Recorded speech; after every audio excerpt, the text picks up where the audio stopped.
Aku Miki, sahabat Alkitab kalian. Hari ini kita akan belajar tentang sebuah momen penting dalam perjalanan bangsa Israel.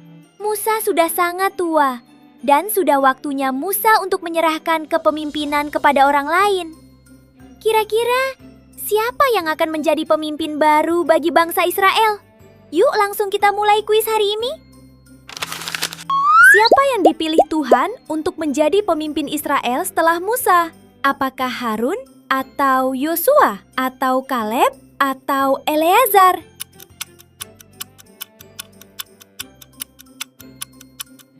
Benar sekali, Yosua.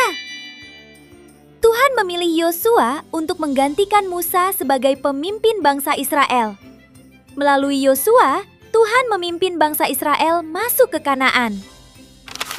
Apa pesan penting yang Tuhan sampaikan kepada Yosua? Apakah kembalilah ke Mesir, atau jangan berhenti berjalan, atau kuatkan dan teguhkan hatimu, atau takut dan khawatirlah?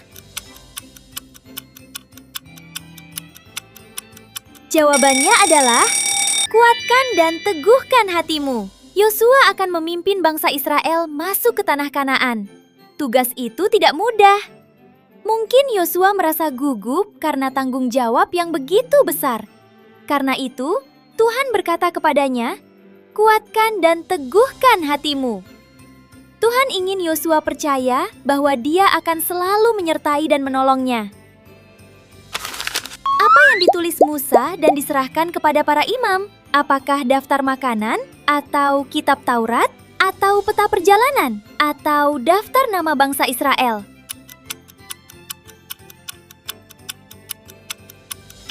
Jawabannya adalah kitab Taurat. Sebelum meninggal, Musa menulis hukum dan perintah Tuhan dalam sebuah buku. Buku itu disebut kitab Taurat. Kitab itu diserahkan kepada para imam dan harus dibacakan kepada anak cucu mereka secara turun-temurun. Tahukah kamu? Kita masih bisa membaca kitab itu di Alkitab hari ini. Coba lihat 5 kitab pertama Perjanjian Lama di Alkitabmu. Itu adalah kitab yang ditulis Musa. Pertanyaan selanjutnya, untuk apa kitab Taurat dibacakan di depan semua orang Israel, termasuk anak-anak? Apakah supaya mereka jadi kaya? Atau supaya bisa tidur nyenyak? Atau supaya orang lain takut? Atau supaya hidup taat kepada Tuhan?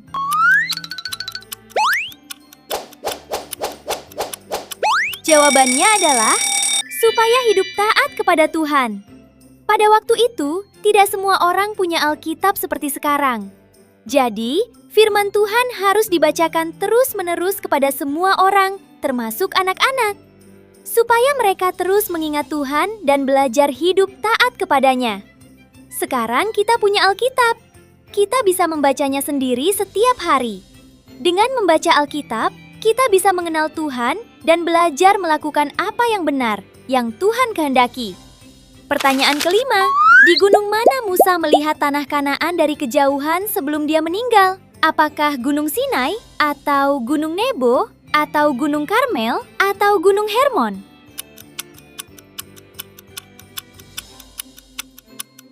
Jawabannya adalah Gunung Nebo. Setelah bertahun-tahun memimpin bangsa Israel, akhirnya Musa melihat tanah yang Tuhan janjikan kepada umatnya. Meskipun Musa tidak masuk ke sana, Tuhan mengizinkannya melihat tanah Kanaan dari jauh. Tuhan sungguh baik ya. Kamu sudah menyelesaikan setengah kuis ini. Tetap semangat ya. Berapa umur Musa saat ia meninggal? Apakah 80 tahun atau 100 tahun? Atau 120 tahun? Atau 150 tahun?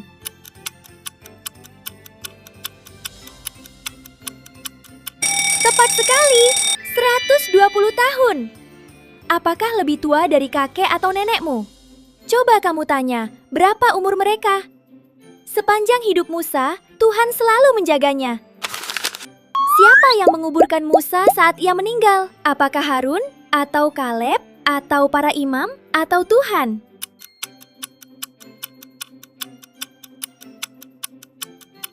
Jawabannya adalah Tuhan. Tuhan sendiri yang menguburkan Musa. Alkitab mengatakan bahwa Tuhan menguburkannya di sebuah lembah di tanah Moab. Dan tahukah kamu, sampai hari ini tidak ada seorang pun yang tahu di mana kuburan Musa berada.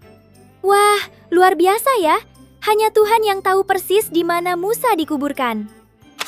Apa yang Tuhan janjikan kepada bangsa Israel meskipun Musa tidak lagi memimpin mereka? Apakah pemimpin baru yang lebih hebat? Atau Tuhan selalu bersama mereka? Atau tidak akan ada musuh lagi? Atau makanan berlimpah setiap hari?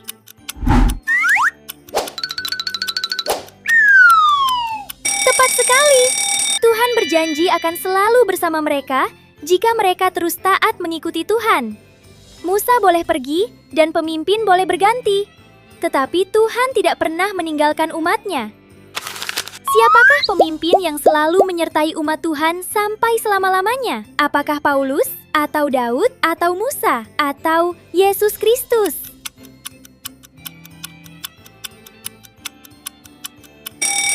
Benar, Yesus Kristus. Musa adalah pemimpin besar, tetapi ia tetap manusia yang suatu hari meninggal. Yosua juga seorang pemimpin, tetapi ia juga tidak hidup selamanya. Tetapi Yesus berbeda. Yesus hidup untuk selama-lamanya dan selalu menyertai umatnya. Karena itu, kita tidak perlu takut, sebab Yesus selalu bersama kita. Pertanyaan terakhir, apa yang Yesus lakukan untuk menyelamatkan kita dari hukuman dosa? Apakah berpuasa di gunung? Atau mati di kayu salib lalu bangkit? Atau mengubah air menjadi anggur? Atau mengubah batu menjadi roti?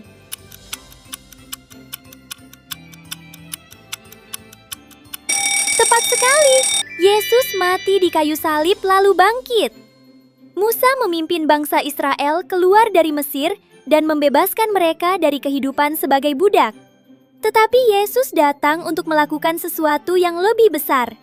Yesus mati di kayu salib dan bangkit kembali untuk menyelamatkan kita dari dosa.